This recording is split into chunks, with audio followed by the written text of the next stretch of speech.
Virgo, kumusta po kayong lahat? So in Virgo, maraming salamat sa walang sawang pagsubaybay sa ating mga reading. And kung ikaw ay bago pa lang sa ating channel, mag-subscribe na po kayo.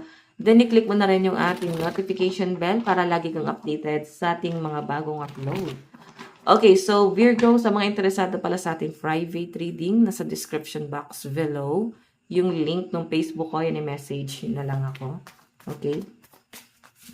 So, by the way guys, bago pala tayo mag-start, maganda pa rin na alam nyo ang inyong Sun, Moon, Rising, and Venus sign para sa iba pang guidance. Or baka kasi mas makarelate ka sa iba mo pang zodiac sign. Tignan natin guys. Ganap sa inyo this week. Virgo, Sun, Moon, Rising, and Venus. Ganap sa inyo this week. Meron tayong do not take it personally. May mga taong masyadong insensitive, hindi pong hindi sila makaramdam. Virgo, ginagawa nilang katatawanan yung pinagdadaanan mo. Masyado na yung, basta below the belt na yung pagbibiro nila. Hindi na guys nakakatuwa. Like merong biro kasi na nakakatuwa. Meron namang hindi. So, ayan Virgo, expect mo this week. Parang mapupuno ka. Okay, mapupuno ka kung paano ka itrato. Mapupuno ka sa mga katrabaho mo na masyadong insensitive, masyado ka ng pinipersonal. Nakakita ko sa mga Virgo na hindi mo gusto yung pag-uugali na ginagawa nila sa'yo. So, tignan mo. Ayan, nakikita ko rin guys, hindi mo naman kailangan i-please yung sarili mo. Basta gawin mo lang kung ano yung mas makakabuti, no? Especially guys, kung katrabaho mo yung mga yan, Virgo. And mapapansin mo parang may iba sila, may mga nasasabi sila, bakit may mga parinig sila.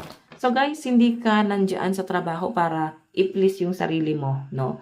Hindi ka nandiyan para pakisamahan yung mga katrabaho na yan. Lagi yung tatandaan, hindi sila yung nagpapasahod sa inyo. Okay? Wala kayong dapat ikabahala sa mga ganyang klase ng tao, guys. Lalo na kung napaka-negative naman ng alam mo yun, pinapaabot nila sa inyo. I think may mga naiinggit kasi sa inyo sa trabaho, Virgo. Okay, tignan pa natin.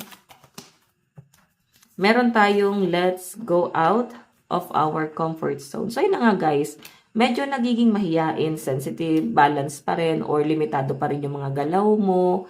Pero ang sinasabi kasi rito, Virgo, kailangan mo lumabas sa comfort zone mo kasi baka meron pang mas magandang mangyayari kung lalabas ka dyan or ipapakita mo kung sino ka talaga. Hindi mo kailangan magpanggap. Hindi mo kailangan magpanggap para lang magustuhan ka nila or sobra-sobra na yung pakikisama mo sa mga pag-uugali nila. So, kailangan ipakita mo rin kung sino ka talaga.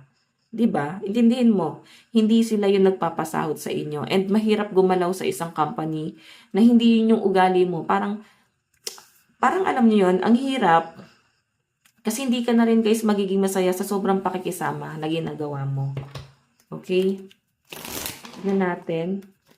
So, I think yung iba sa inyo nabubuli kayo. Kung sa school naman to, kung nag-aaral kayo, nabubuli kayo mismo ng mga kaibigan nyo. Mismo, mga friend mo. So, nakikita ko rin may mga insecurity na nangyayari sa inyo kasi bakit ganito yung trato nila sa inyo. Okay? Tignan natin. Parang feeling mo ginagawa ka nilang joker. Tapos okay lang sa kanila na ganito yung sabihin nila sa inyo. Na parang hindi ka marunong makaramdam. Parang wala kang pakiramdam. Oops, tignan pa natin. Kunin ko yung malaglag.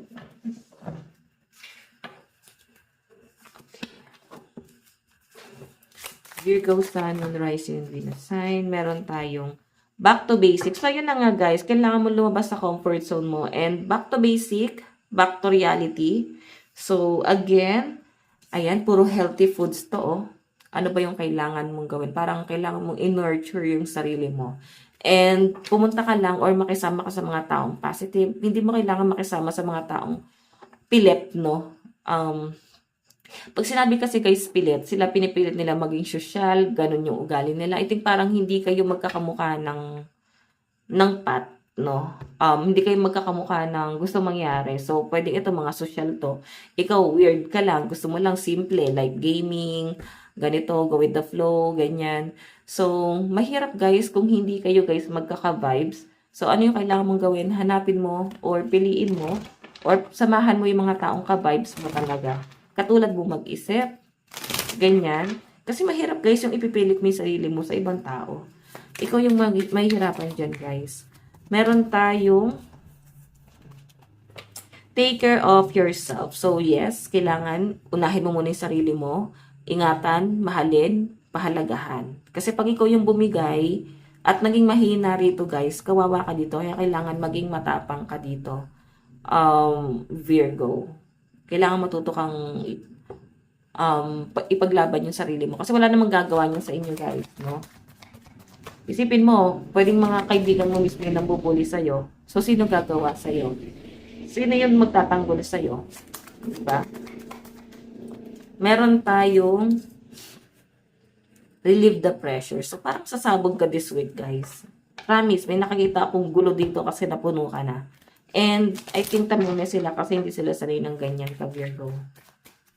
Meron tayong I dare to declare my love. So, ayun na nga. Meron ka nang ipapakita na ito ka. So, hindi ka mahihiya na ito talaga yung passion mo. Ito talaga yung ugali mo. So, bakit kailangang mahiya? So, parang mas nagiging magaan sa inyo guys na pinapalaya mo yung sarili mo dito sa comfort zone. Pinapalaya mo yung sarili mo sa mga bagay na pinipigil mo na gawin mo.